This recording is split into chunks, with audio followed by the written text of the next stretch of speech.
Hello students, welcome to my channel Advanced Studies Academy. Students, ଆଜି ଆମେ ପଞ୍ଚମ ଶ୍ରେଣୀର ପରିବେଶ ବିଜ୍ଞାନର 20 ଅଧ୍ୟାୟକୁ ଆଲୋଚନା କରିବା। ପାଠଟିର ନାମ ହେଲା ବାୟୁ ପ୍ରଦୂଷଣ। ପୂର୍ବ କ୍ଲାସରେ ଆମେ ବାୟୁ ବୋଲି ଗୋଟିଏ ପାଠ ପଢ଼ିଥିଲା। ସେଥିରେ ଆମେ ବୁଝିନେଲା ଯେ ବାୟୁ କ'ଣ, ବାୟୁରେ କ'ଣ କ'ଣ ଉପାଦାନ ଥାଏ, ମତଲବ କେଉଁ ବାୟୁ କେତେ ଲେଖାଏଁ ଥାଏ, ଏସବୁ ବିଷୟରେ ଆମେ ପଢ଼ିନେଲା। ଜରୁରୀ ବାୟୁ ମାନେ କେଉଁ ବାୟୁର ଭୂମିକା କ'ଣ, ଆମେ ସେସବୁ ମଧ୍ୟ ପଢ଼ିନେଲା। ଆଜି ଆମେ ବାୟୁ ପ୍ରଦୂଷଣ ବିଷୟରେ ପଢ଼ିବା। ଷ୍ଟୁଡେଣ୍ଟସ୍, କ୍ଲାସ୍କୁ ଆରମ୍ଭ କରିବା ପୂର୍ବରୁ ମୁଁ କହି ରଖୁଛି ଯେ ସମସ୍ତ ପ୍ରକାର କମ୍ପିଟେଟିଭ୍ ପରୀକ୍ଷାର ପ୍ରଶ୍ନର ଉତ୍ତର ମାନେ, ତାପରେ ସମ୍ଭାବିତ ପ୍ରଶ୍ନର ଉତ୍ତର ମାନେ, ପୂର୍ବ ବର୍ଷର ପରୀକ୍ଷାର ଉତ୍ତର ମାନେ ମୁଁ କରି ରଖିଛି। ତାହାକୁ ଆପଣମାନେ ପ୍ରାକ୍ଟିସ୍ କରନ୍ତୁ। ଆଉ ଆଦର୍ଶ ନବୋଦୟ ସ୍କଲାରସିପ୍ ବୃତ୍ତି ଭଳିଆ ସମସ୍ତ ପରୀକ୍ଷାରେ ଆପଣମାନେ ସଫଳତା ପାଆନ୍ତୁ। ତାହେଲେ ଆସନ୍ତୁ ଆଜିର ପାଠକୁ ଆଲୋଚନା କରିବା। ପାଠଟିର ନାମ ହେଲା ବାୟୁ ପ୍ରଦୂଷଣ। ତାହେଲେ ଷ୍ଟୁଡେଣ୍ଟସ୍, ବାୟୁ ପ୍ରଦୂଷଣ କହିଲେ କ'ଣ ବୁଝୁ? ଆମେ ତ ବାୟୁ ଜାଣିଛୁ, ହେଲେ ପ୍ରଦୂଷଣ କ'ଣ? ଏହା ଯେତେବେଳେ ବାୟୁ ଦୂଷିତ ହୋଇଯାଏ, ଯାହା ଆମ ସ୍ୱାସ୍ଥ୍ୟ ପକ୍ଷେ କ୍ଷତିକାରକ ଅଟେ, ତାହାକୁ ଆମେ ବାୟୁ ପ୍ରଦୂଷଣ କହିବା। ଯେପରି ଗାଡ଼ି ମଟରରୁ ଧୂଆଁ ବାହାରେ, ଆମ ଘରରେ କାଠ ଜାଳୁଥିବା ବେଳେ ସେଥିରେ ମଧ୍ୟ ଧୂଆଁ ବାହାରେ, ଏଇସବୁ ଧୂଆଁ। ତାପରେ ଦୀପାବଳି ଦିନ ଫଟାକା ଫୁଟିଥାଏ, ସେଥିରେ ମଧ୍ୟ ଧୂଆଁ ବାହାରେ। ଏଇସବୁ ଧୂଆଁ ଆମକୁ ଭଲ ଲାଗେ ନାହିଁ, ଆମକୁ ଅସ୍ୱସ୍ତି ଲାଗେ, ଆମ ଆଖି ପୋଡ଼ିଲା ଭଳିଆ ଲାଗେ। ଏଇଟା ପ୍ରଦୂଷିତ ବାୟୁ ଅଟେ। ତାହେଲେ ଯେଉଁ ବାୟୁରେ ଶ୍ୱାସକ୍ରିୟା କଲେ ଆମକୁ ଅସ୍ୱସ୍ତି ଲାଗେ, ଆଖି ପୋଡ଼େ, ସ୍ୱାସ୍ଥ୍ୟ ଖରାପ ହୁଏ, ସେ ବାୟୁକୁ ଆମେ ପ୍ରଦୂଷିତ ବାୟୁ କହିବା। ମନେ ହେଲା, ବାୟୁରେ ଦୁଇଟି ଉପାଦାନ, ଯାହାକି ଅମ୍ଳଜାନ ଓ ଯବକ୍ଷାରଜାନ। ଏହା ଆମ ପାଇଁ ଭଲ ଅଟେ, ଦରକାରୀ ଅଟେ। ଏହାକୁ ଛାଡ଼ିଦେଲେ ଅନ୍ୟ ଅନେକ ଉପାଦାନ ବାୟୁରେ ଅଛି। ଆମେ ପୂର୍ବ କ୍ଲାସରେ ପଢ଼ିଛୁ କେଉଁ ଉପାଦାନ ଅଛି। ଅଙ୍ଗାରକାମ୍ଳ, କାର୍ବନ ମୋନୋକ୍ସାଇଡ୍, ସଲଫର ଡାଇଅକ୍ସାଇଡ୍, ଯବକ୍ଷାରଜାନ ଅକ୍ସାଇଡ୍, ଧୂଳିକଣା, ଜୀବାଣୁ ଓ ଅନ୍ୟାନ୍ୟ ଭାସମାନ ପଦାର୍ଥ ଥାଏ। ଏମାନଙ୍କର ଗୋଟିଏ ରହିବାର ସୀମା ଅଛି। ସେହି ସୀମାରୁ ଏମାନେ ଯଦି ଅଧିକ ହୋଇଗଲେ, ସେମାନେ ଆମ ସ୍ୱାସ୍ଥ୍ୟର କ୍ଷତି କରିଥାନ୍ତି। ଆଉ ଏମାନଙ୍କୁ ବାୟୁ ପ୍ରଦୂଷକ କହିବା। ତାହେଲେ ଅଙ୍ଗାରକାମ୍ଳ, carbon dioxide, carbon monoxide, sulphur dioxide, ଯବକ୍ଷାରଜାନ ଅକ୍ସାଇଡ୍, ଧୂଳିକଣା, ଜୀବାଣୁ, ଏମାନେ ଗୋଟିଏ ସୀମିତ ପରିମାଣରେ ବାୟୁମଣ୍ଡଳରେ ଥିଲେ ଭଲ। ଏମାନଙ୍କ ମଧ୍ୟରୁ କେଉଁଟି ନିଜର ପରିମାଣ ଯଦି ବଢ଼େଇ ନେଲେ, ତାହେଲେ ଏମାନେ ଆମ ପାଇଁ କ୍ଷତିକାରକ ଅଟନ୍ତି। ଏମାନଙ୍କୁ ସେତେବେଳେ ଆମେ ବାୟୁ ପ୍ରଦୂଷକ କହିବା। ମନେ ହେଲା? ତାହେଲେ ପ୍ରଦୂଷିତ ବାୟୁ ଆମେ କେଉଁଠି ପାଇବା? ଆମର କ'ଣ ପାଇଁ ବାୟୁ ପ୍ରଦୂଷିତ ହେଉଛି ଦେଖିବା। କଳକାରଖାନାର ଚିମ୍ନିରୁ ଯେଉଁ ଧୂଆଁ ବାହାରେ, ସେଥିରେ କ'ଣ ଥାଏ? ସେଥିରେ ଅଙ୍ଗାରକାମ୍ଳ, ସୂକ୍ଷ୍ମ ଅଙ୍ଗାରକଣିକା ଓ ଅନ୍ୟାନ୍ୟ ବିଷାକ୍ତ ଗ୍ୟାସ୍ ଥାଏ। ଏହା ବାୟୁରେ ମିଶି ବାୟୁକୁ ଦୂଷିତ କରେ। ଗାଡ଼ି ମଟରରେ କ'ଣ ଥାଏ? ସେଥିରେ ମଧ୍ୟ ଧୂଆଁ ବାହାରେ। ଏହି ଧୂଆଁରେ ଅଙ୍ଗାରକାମ୍ଳ ସହିତ କାର୍ବନ ମୋନୋକ୍ସାଇଡ୍, ସଲଫର ଡାଇଅକ୍ସାଇଡ୍, ଯବକ୍ଷାରଜାନ ଅକ୍ସାଇଡ୍ ପରି ବିଷାକ୍ତ ଗ୍ୟାସ୍ ଥାଏ। ଏହା ଆମ ସ୍ୱାସ୍ଥ୍ୟ ପକ୍ଷେ କ୍ଷତିକାରକ। ତାପରେ ଯାନବାହନ ଗଲେ ଧୂଳି ମଧ୍ୟ ଉଡ଼ିଥାଏ। ସେହି ଧୂଳି ଆସି ଆମ ନାକ ବାଟେ ଯାଇ ଶରୀରକୁ ଆସେ, ଆଉ ଏହା ଆମକୁ କ୍ଷତି କରେ। ତେଣୁ ସହରାଞ୍ଚଳରେ ଦୂଷିତ ବାୟୁ ବେଶୀ ଥାଏ। ସିମେଣ୍ଟ କାରଖାନାରୁ ବାହାରୁଥିବା ସିମେଣ୍ଟ ଗୁଣ୍ଡ, ଆଜବେଷ୍ଟସ୍ କାରଖାନାରୁ ବାହାରୁଥିବା ଗୁଣ୍ଡ, ଲୁଗା କଳରୁ ବାହାରୁଥିବା ତୁଳା ଗୁଣ୍ଡ, ଚମଡ଼ା କାରଖାନା ଓ କେତେକ ସାର କାରଖାନାରୁ ମଧ୍ୟ ଯେଉଁ ଗୁଣ୍ଡ ବାହାରେ, ତାହା ମଧ୍ୟ ବାୟୁରେ ମିଶି ବାୟୁକୁ ଦୂଷିତ କରିଥାଏ। ଆଣବିକ ପରୀକ୍ଷାରୁ ନିର୍ଗତ ତେଜସ୍କ୍ରିୟ ପଦାର୍ଥ ବାୟୁମଣ୍ଡଳରେ ମିଶି ବାୟୁକୁ ଦୂଷିତ କରିଥାଏ। ताहेले जानिले स्टूडेंट्स विभिन्न कारणरू वायु दूषित होइଥାଏ आ एही दूषित वायु स्वास्थ्य पक्षे बहुत क्षतिकारक अटे। आउ गोटे कथा आश्चर्यर कथा आम समस्तक घरे अछि कौन रेफ्रिजरेटर और शीतताप नियंत्रक यंत्र। एथिरे मध्य जे क्लोरोफ्लोरो कार्बन गैस बाहरुछि ताहा मध्य शीत करे आम वायु को।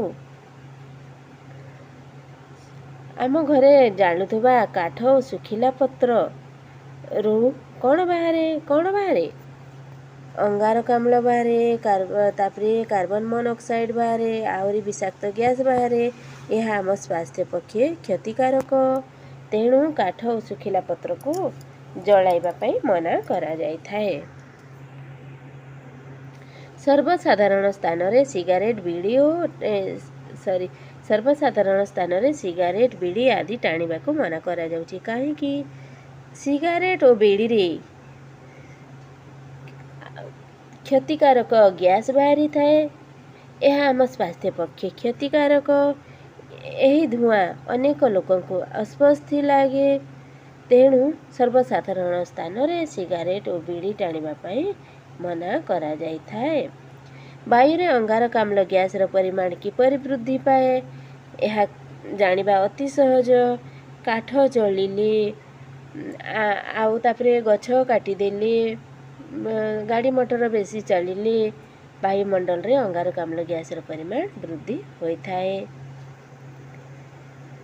वायु रे सल्फर डाइऑक्साइड र परिमाण किपरि वृद्धि हेबो पेट्रोल डीजेल व्यवहृत गाड़ी रू बाहरुथबा धुआं और बाण फुटिला बेले बाहरुथबा धुआं जोगु वायु रे सल्फर डाइऑक्साइड र परिमाण वृद्धि होइथाए।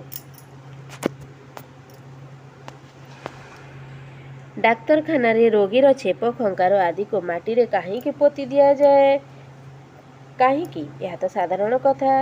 रोगी रो छेप खंकार आदि रे रोग जीवाणु थाए यह को जदि आमे न पोतीबा ताहेले कोन हेबो एही जीवाणु माने बंची जीवे आउ वायु को प्रदूषित करिवे आउ आम माननकु रोग करे देबे। तेणु रोगींकर छेप खंकार को माटी तले पोती दिया जाए।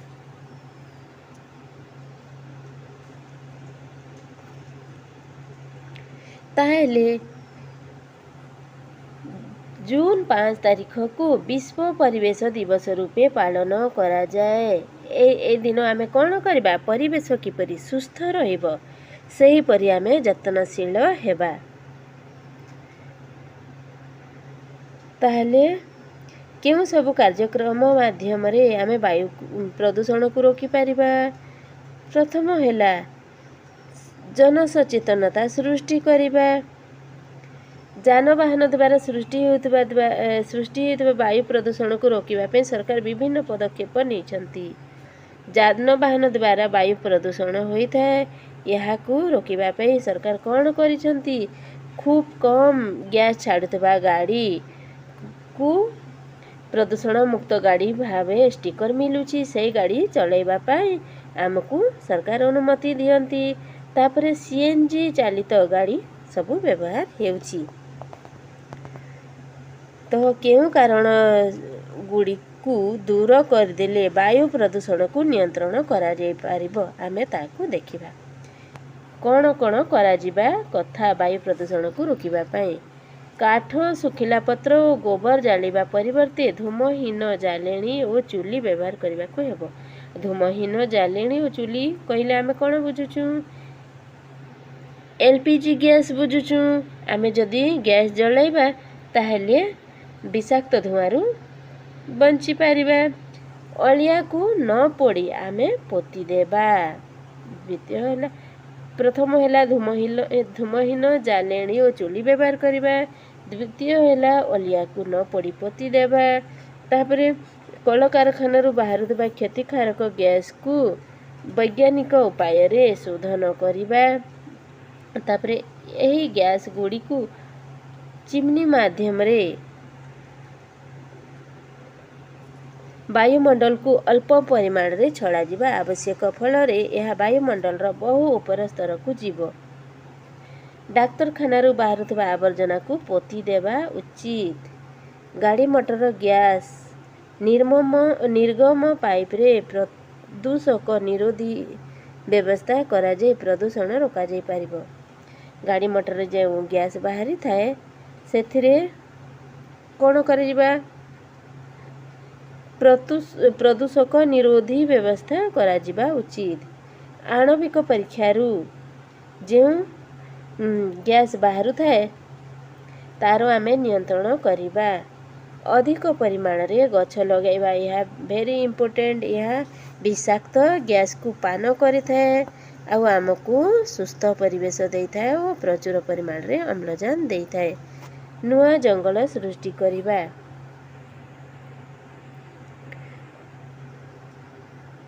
घन जनबसती अंचल रे कल कारखाना स्थापन करिबा नहीं। ए सबु कले आमे आम परिवेश को सुस्थ रे रखि पारिबा। ताले स्टूडेंट्स पाठटी को आमे संपूर्ण भाव रे आलोचना करनेले वर्तमान आमे अभ्यास करिबा। एथि द्वारा आमे जानिबा आमे पाठटी को केते भल भाव रे बुझिछु। एक नंबर अछि वायु प्रदूषित न हेबा पई आमे जहा करिबा सेही उक्ति पाखरे राइट चिन्ह और जहा करिबा नाही सेही उक्ति पाखरे क्रॉस चिन्ह देबा। कहला रोसोई घरे चिमनी लगाइबा। यह ठीक कथा। रोसोई घरे चिमनी लगाइले कौन हेब धुआं आम घरे विस्तारित हेब नाही। यह ठीक कथा। संध्या बेले घर भितरे झुणा देबा।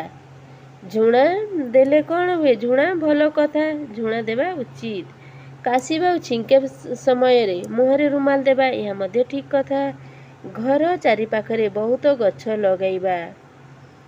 घर चारि पाखरे लगाइबा नहीं घर ठारू दूर रे लगाइबा। घर अति पाखरे लगैले भल हेब नाही। पचासड़ा खाद्य और घर आवर्जना को एणे तेणे फोपाड़िबा यह भूल कथा। दीपावली दिन बहुत बाण फटैबा यह मध्य भूल कथा। विद्यालय रे बाहरुथबा अलिया को गात खोली पोती देबा ठीक। शीत राति रे काठी कुटा सुखिला पत्र जाली ता पाखरे बसिबा भूल कथा। सिगारेट बीड़ी न टाणिबा पई लोकन को अनुरोध करिबा यह ठीक कथा। क्वेश्चन नंबर 2 को आसीबा। बंधनी मध्य उपयुक्त शब्द नि शून्य स्थान पूरण करिबा। जंगल क्षय हेले वायुमंडल रो डैश रो परिमाण बढ़ी जाई पारे। जंगल क्षय हेले वायुमंडल रो कोन बढ़ी जिवो अंगारकाम्ल रो परिमाण बढ़ी जिवो। काहे कि जंगल यदि न रहिबो अंगारकाम्ल को किए पान करिवो तेणु अंगारकाम्ल रो परिमाण बढ़ी जिवो। गाड़ी मटर यातायात करी धूली उड़िले वायुमंडल रे डैश रो परिमाण वृद्धि पाए। धूली उड़िले धूली कणार परिमाण वृद्धि पाइबो। वायु प्रदूषण रोकिबा पई डैश करिबा वृक्षरोपण करिबा। जनसंख्या वृद्धि हेले वायु दूषित हुए। यही उक्ति ठीक ना भूल। जनसंख्या वृद्धि हेले वायु दूषित हेब निश्चय। कौन पाई जनसंख्या वृद्धि हेले सेमानकर रहिबा पई आमे घर तैयारी करिबा। अधिक कलकारखाना दरकार पड़िबो तांकर आवश्यक जिनिस पूरण करिबा पई। चाष क्षेत्र दरकार पड़िबो एथि पई आमे गछ काटिबा। गछ काटिले वायु प्रदूषित हेबो। यह आमे एठी 3 नंबर रे लेखि देबा। तेणु जनसंख्या वृद्धि हेले वायु दूषित हेबा स्वाभाविक कथा।